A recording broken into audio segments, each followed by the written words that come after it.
Should Rishi Sunak apologise for allegedly saying we should just let people die during the COVID pandemic? 0207 862 2222 is the number. The claim emerged during the COVID inquiry yesterday after the pandemic diaries of Sir Patrick Vallance, the former chief scientific advisor, were prized open. Days before the second lockdown in October 2020, Vallance quoted Boris Johnson's former advisor Dominic Cummings saying Rishi thinks just let people die and that's okay. Downing Street declined to comment and said that Sunak, who was Chancellor at the time of the alleged comment, would respond to all claims when he faces the COVID inquiry himself. Albie, what do you think of this? Look, I think it's probably not the language that I would have used, but these were conversations allegedly going on behind closed doors. And this is actually something which the person in question heard Dominic Cummings say. So they didn't actually hear the now Prime Minister, the then Chancellor, say the things that he's alleged to have said. But I would probably say I was a bit sceptical of the final two lockdowns that we had. And I'm actually glad that we didn't go into them blind and that there was some robust conversation about whether or not the harm of lockdown was worth the harm of not locking down. There were two evils that the government had to decide to pick from: the evil of the potential of people dying from COVID or the evil of the potential of people being really hurt by lockdown. It's really strange because in order to get ourselves into the headspace to understand this inquiry, we have to remember where we were in March 2020. We didn't know much about COVID, and we also had no prospect of a vaccine. And that's very different from where we were in 2021. So, Ayesha, is there any context that you can imagine where Rishi Sunak could be justified in saying you're going to have to let some people die here? Not really, because I think that it's a very, very difficult situation. But I think one of the sort of primary duties of government is to protect its citizens, even when you're in very, very difficult circumstances. Look, Albie is correct. This is something that Dominic Cummings is reported to have said.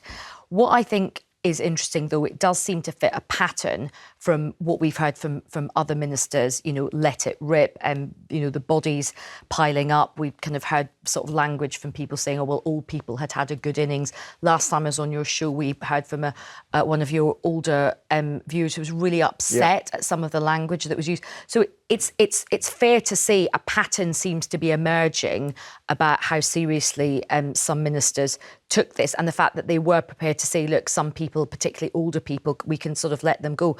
The other thing which is interesting as well is this is a really, really damning thing, that has come out through these diaries. Now, Rishi Sunak has sort of said that he's not going to respond in piecemeal, but I certainly know, having been an advisor myself, if a comment is made about your principal, which is so bad like that, you would come out, pretty quickly and say, look, I'll give my full response, but absolutely now, categorically, this is not true.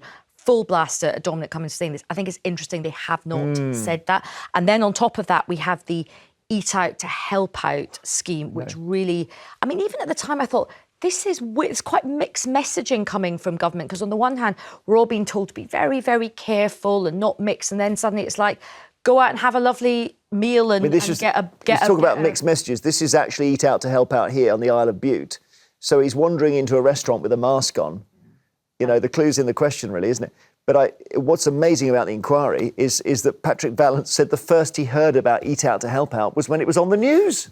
That's incredible. That is to be thinking you're still going through a pandemic, and to have a situation where you're kind of just announcing stuff like that and there isn't a sort of big, wide-ranging conversation. I find that really Albie. Rishi Sunak was the Chancellor. His responsibility was the economy. He got some things right, he got some things wrong. The furlough scheme was a lifeline for many people, and the business support scheme was a lifeline for many businesses. But behind the Eat Out to Help scheme, behind his scepticism about lockdown, was his thought for the economy. He wanted hospitality businesses to make the money back that they'd lost over the time that we're in lockdown. For the second lockdown, he was concerned about the health of the economy, about NHS waiting lists, all of these issues that we are now being impacted by now, he was concerned about then. And I think perhaps had we had more foresight during the COVID pandemic to think about the fact that we were printing money, maybe we would have thought that's going to lead to inflation eventually. Fair point. That is an absolutely fair point that you make. but it's not good governance to just spring announcements without, having joined up government, right? Because all of this has an impact. You don't just have silos in government. There is cross-cutting. What happens on the economy, of course, kind of is going to affect health, particularly in the middle of a pandemic. Okay. So I just think this really shines a light on how dysfunctional government was at that time. Let's go to Dr. Saleha Hassan, our friend, doctor based in Cambridgeshire. And you lost your dad to COVID in December 2020. So I really wanted to hear from you what you made, Saleha, of what we're hearing apparently from Rishi Sunak. Yeah, I mean, again, not a direct quote, but something that Dominic Cummings allegedly heard Rishi Sunak say. And I agree with Ayesha in that there's a trend here. But what struck me and what I was thinking about this morning when I was pondering that alleged statement of let people die was, number one, who did he mean? Did he mean the 18.6% of the population that are aged over 65? Were they the dispensable ones? Or and that memo wasn't passed to us whilst we were on the front line working to save people's lives, working around the clock, working crazy shifts, conducting research as we went along to try to find new methods in this territory where there was no vaccine whatsoever. And we weren't really still fully aware of the impact of COVID and what it was actually doing to our bodies, both in the short term and the long term. What we did know that it was deadly and there was Russian roulette over who would live and who would die. So I am so disturbed by this alleged comment. And again, agree with Ayesha, why hasn't there been a rebuttal against this comment if he didn't say it or believe it? And the scary thing is that this man is now Prime Minister of the country. But Saleha, do you sense that we are, in this inquiry, getting close to the key issue, which is whether actually we'd be in a better situation now if we'd let the virus go, if we'd let it rip? Because that seems to be the conversation in government at the time. Yeah, absolutely, categorically not. It would have been carnage, much, much more worse than the 250,000 people who've already died from COVID.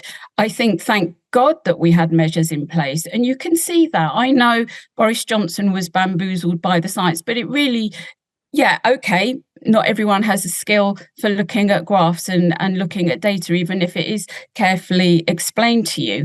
However, to a layperson and how I was explaining it to my patients who seem to get it, that it's an aerosol driven, it's driven through the air, this virus. If you stay away from people, there's less chance of it reaching you.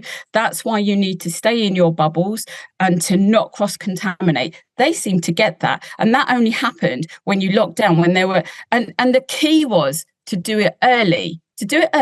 So that you can contain the virus and there's less of it out there, less people sick with it to pass it on to others.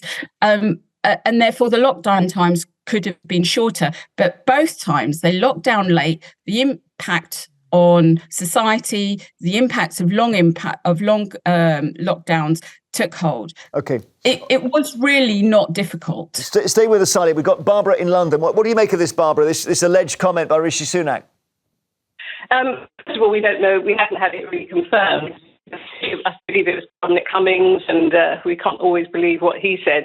I think everybody in government and in the sciences are trying to cover their own back. So there's a lot of blame on other people to their own back. Breaking up, I would just say this Patrick Vallance diary, he says he was just putting it in a box under his bed. He was not expecting anyone to be looking at it. So it's not necessarily his defence of himself here. It's truthful. It may be truthful, but I mean, no, but he criticised Boris Johnson as well of not understanding the sciences. Well, he's not a scientist. Boris isn't a scientist. He's expert in a lot of other stuff like the classics and politics, possibly, but he's not an expert in the sciences. Why would he? And it must have been actually mind-boggling, all these graphs. It's very hard. And at the same time, he had the awful responsibility of making huge decisions that would affect the whole country. I mean, I think anyone would have been completely stymied by that. OK, Barbara, thank you so much. Saleha, thank you so much. Oh, you're shaking your head. Thank you. Yeah, I didn't agree with the word that was said there, but never mind. What because Boris Johnson should have let the scientists decide? Well, number one, it's not the scientists covering their backs now. Patrick Vallance's diary inputs, as you said, Jeremy, he didn't think that anyone was going to be reading them, and they were contemporaneous. So why would he be covering his? It was a mind dump at the end of like very stressful days, and we are entering a very scientific world where everything is being affected by science, whether it's pandemics, epidemics, or climate change. So having people in senior positions within government having some scope for understanding the science, I think, is really crucial.